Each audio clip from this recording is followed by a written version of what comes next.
Hello mga kumars! So, I recently posted this sa isang Facebook group na sinalihan ko. I got a lot of comments and personal messages. Pasensya na po sa mga hindi ko na-replyan. Let me start the story with my first application last 2020. So, this was December 8, 2020. I did my biometrics on the 14th. Kaso, masyado pong matagal yung processing. This is in the middle of COVID pandemic. Ito po yung mga requirements na sinubmit ko.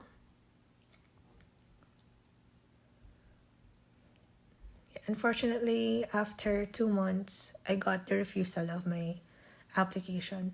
And sobrang nakaka-down, nakaka-depress. And I have a lot of grounds for refusal. Napaisip na din kami kumuha ng consultant kasi sobrang dami ng refusals reason ko.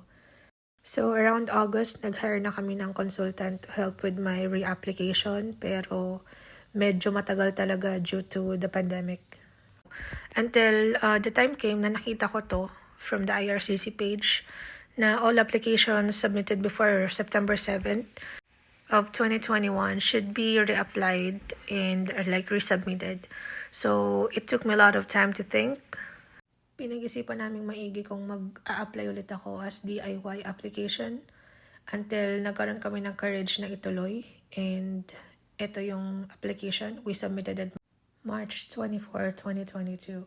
So, maliban na sa mga previous requirements, nagdagdag lang ako ng birth certificate ng mga anak ko as additional home ties maliban sa employment ko. And maraming prayers. So, nirevise ko din yung purpose of travel kasi during this time, 18 years old na yung kapatid ko. So, pwede na siyang mag-travel alone. So, basically, naging visit na lang talaga family reunification with my mother and my siblings sa Canada. And after almost 6 months of waiting, this is the result.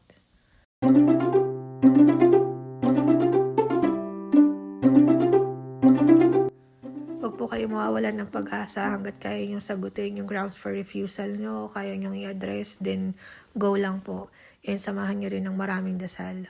On my next video, share ko po sa inyo yung experience ko sa travel ko from Philippines to Canada as my first international travel. See you on the next one.